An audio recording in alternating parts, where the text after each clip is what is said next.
Ammonia வாயு கசிவை தொடர்ந்து சென்னை எண்ணூரில் உள்ள கோரமண்டல் ஆலையின் செயல்பாட்டினை நிறுத்தி வைக்க தமிழ்நாடு அரசு உத்தரவிட்டுள்ளது.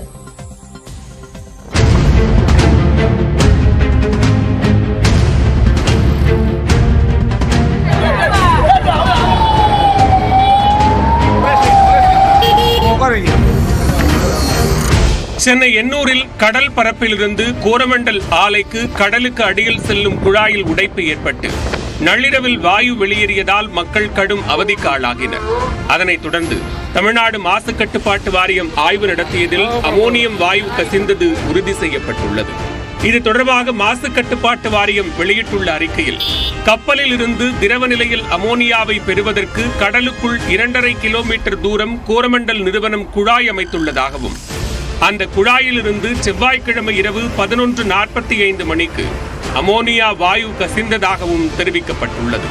இதனையடுத்து மாசு கட்டுப்பாட்டு வாரிய அதிகாரிகள் நேரில் ஆய்வு மேற்கொண்ட போது சேமிப்பு கிடங்கு, ஆலை வாயில் ஆகிய இடங்களில் கடும் நெடி வீசியதாகவும், அதன் பின்னர் 20 நிமிடங்களில் குழாயில் அமோனியா அனுப்புவது திசை திருப்பப்பட்டு புகைப்போக்கி மூலமாக வாயு எரிக்கப்பட்டு பாதுகாப்பாக வெளியேற்றப்பட்டதாகவும் விளக்கம் அளிக்கப்பட்டுள்ளது.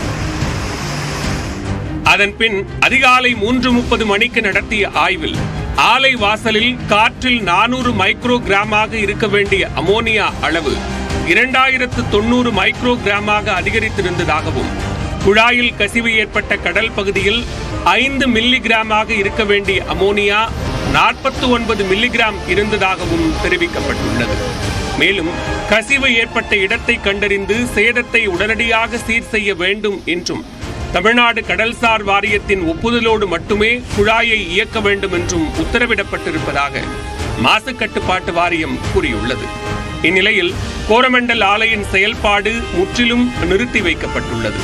இது தொடர்பாக நியூஸ் 18 தொலைக்காட்சிக்கு தொலைபேசி வாயிலாக பேசிய அமைச்சர் மெய்யநாதன், கோரமண்டல் ஆலையில் மாசு கட்டுப்பாட்டு வாரியம் சார்பில் குழு அமைக்கப்பட்டு ஆய்வு நடத்த உள்ளதாகவும், அந்த குழு அறிக்கையின் அடிப்படையில் அடுத்த கட்ட நடவடிக்கை எடுக்கப்படும் என்றும் தெரிவித்தார். எதிர்காலத்தில் இதுபோன்ற பேரிடர்கள் ஏற்படாமல் தடுக்க நடவடிக்கை எடுக்கப்படும் என்றும் அமைச்சர் உறுதியளித்தார். அந்த இடங்கள்ல உடனடியாக மாசு கட்டுப்பாட்டு அதிகாரிகள் நேரடியா இரவோட இரவா அந்த இண்டஸ்ட்ரிக்கு போய் நேரடியா அதற்குள்ள மாற்று நடவடிக்கைலாம் மேற்கொண்டிருக்காங்க. இந்த இப்போ மாசு கட்டுப்பாட்டு வாரிய அதிகாரிகள் அந்த பகுதியில் அமோனியாவுடைய என்ன பெர்சன்டேஜ் இருக்குன்னு டெஸ்ட் பண்றப்போ இப்போ 0 லெவல்ல இருக்கு, நார்மலா இருக்கு. சிவப்பை தொழிற்சாலைகளும் அதற்கான கட்டமைப்பிற்கான ஒரு குழு அமைத்து அந்த குழுவின் மூலமாக எல்லா இண்டஸ்ட்ரியும் பார்வையிட்டு அது சரியா இருக்காங்கிறதையும் நாங்கள் கண்காணிக்க இருக்கிறோம். இனிமே இது மாதிரி நடக்காம இருக்கிறதுக்கான அனைத்து முயற்சிகளையும் தமிழ்நாடு மாசு கட்டுப்பாட்டு வாரியம் மேற்கொள்ள. அமோனியா வாயு கசிவால் பாதிக்கப்பட்ட மக்களுக்காக மருத்துவ முகாம் நடத்தப்படும் என்றும் அமைச்சர் மெய்யநாதன் தெரிவித்தார்.